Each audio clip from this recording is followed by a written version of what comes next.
रूस यूक्रेन जंग में भारतीय नौसेना को लगा सबसे बड़ा झटका। ये भारत को पहला झटका है और आपको बता दें इस झटके को काफी महत्वपूर्ण और तगड़ा माना जा रहा है। भारत कैसे संभालेगा इन परिस्थितियों को। वहीं दूसरी तरफ रूस यूक्रेन जंग में फ्रांस इजराइल ने तो खेला ही कर दिया है। आपको याद होगा जब युद्ध शुरू होने वाला था तब दुनिया के दो दिग्गज नेता जर्मनी और फ्रांस के प्रमुख पहुंचे थे पुतिन से मुलाकात करने, और जब युद्ध चल रहा है तब इजराइल के नेफ्ताली बेनेट पहुंचे और नेफ्ताली बेनेट के पहुंचने के बाद ही पूरा खेल बदल गया। यूक्रेन को इजराइल का जाना पसंद नहीं आया। क्यों पसंद नहीं आया? और नेफ्ताली बेनेट से मुलाकात के बाद अचानक से रूस ने शर्त रख दी और इस शर्त में फंस गया ईरान भी। इस युद्ध के पीछे कौन सा खेल चल रहा है और ये खेल किस चीज का है? जियोपॉलिटिक्स में बहुत धमाल मचा हुआ है। जानेंगे इन खबरों को विस्तार से। रूस यूक्रेन के जंग से पहले जो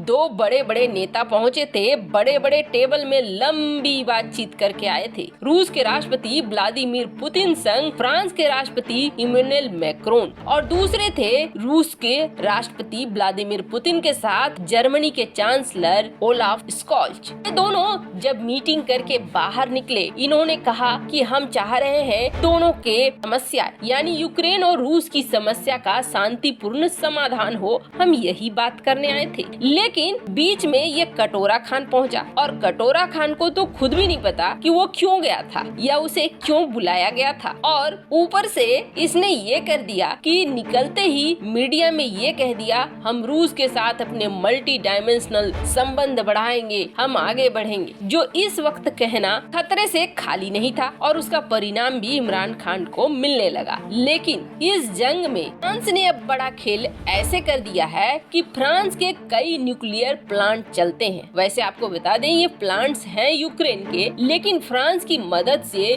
यूक्रेन इन प्लांट्स को चलाता है। फ्रांसीसी उपकरण वगैरह लगे हुए हैं और ये न्यूक्लियर प्लांट इस वक्त 3 तो रूस के कब्जे में है और बड़ा खतरे का कारण भी बन रहे हैं कि कहीं इस युद्ध में किसी न्यूक्लियर पावर प्लांट में ब्लास्ट होता है तो फिर जो रेडिएशन फैलेगा वो रेडिएशन बहुत बड़ी तबाही मचाएगा। पर आप जरा देखिए फ्रांस के राष्ट्रपति इमैनुअल मैक्रोन ने क्या बयान दिया। उन्होंने ये कहा कि इन न्यूक्लियर प्लांट्स की सुरक्षा होनी चाहिए। यहाँ तक तो ठीक है, फिर उन्होंने ये सुरक्षा किससे मांगी? उन्होंने ये सुरक्षा मांगी है रूस से, और उन्होंने ये कहा कि जितने भी न्यूक्लियर प्लांट हैं वहाँ पर रूसी सैनिक तैनात किए जाएं ताकि इन न्यूक्लियर प्लांट्स को किसी तरह की कोई हानि न पहुँचे। अब आप जरा समझिए, यूक्रेन की धरती पे है और रूस से मदद मांग रहा है फ्रांस। साफ तौर पर दिख रहा है कि फ्रांस भी अब इस खेल में शामिल है। फ्रांस को ये डर लग रहा है कि कहीं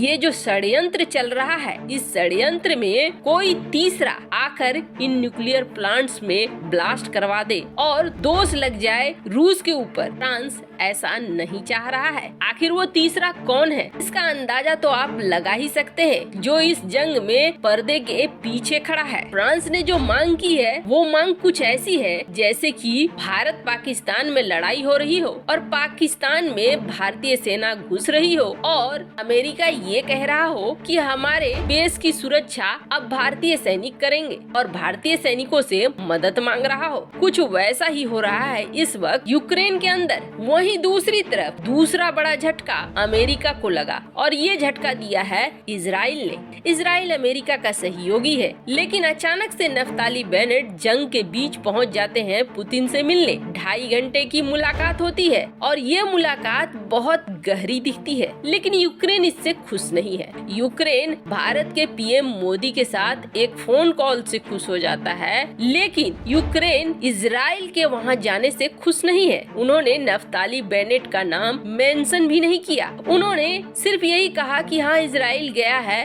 ये हमारे लिए अच्छी बात है। लेकिन यूक्रेन ने एक लाइन जोड़ी कि इजराइल हमारे झंडे में लिपटा हुआ नहीं है। इसका क्या मतलब है? इसका ये मतलब है कि यूक्रेन यूक्रेन ये मानता है कि इजराइल उनकी तरफ नहीं है। इजराइल फिर किसकी तरफ है? क्या इजराइल रूस की तरफ है? अमेरिका का सबसे महत्वपूर्ण सहयोगी जो इस वक्त अमेरिका से नाराज चल रहा है। अमेरिका से इसलिए नाराज चल रहा है क्योंकि अमेरिका अपना फायदा देखने के लिए ईरान के साथ समझौते को बढ़ा रहा है। और ये अपना फायदा क्या है तो आप जान लीजिए, ये सारा खेल अब तेल का होना शुरू हो चुका है। अमेरिका अपने देशवासियों के मांग के नाम पर रूस के ऊपर तेल खरीदने पर प्रतिबंध लगाना चाहता है, क्योंकि अमेरिकन ये मांग कर रहे हैं यूक्रेन के कहने पर। और अब अमेरिका की ऑयल की जरूरतें कौन पूरा करेगा? सामने आया ईरान। ईरान के साथ अमेरिका की ये डील है कि हम प्रतिबंध उठाएंगे और तुमसे 25 से 30% ऑयल खरीदेंगे और अपनी आपूर्ति करेंगे। मतलब ये पूरा खेल अपने फायदे के लिए। तो फिर ईरान की न्यूक्लियर डील हो जाएगी इस चक्कर में। और ईरान की न्यूक्लियर डील हो गई तो खतरे में कौन पड़ा? खतरे में पड़ा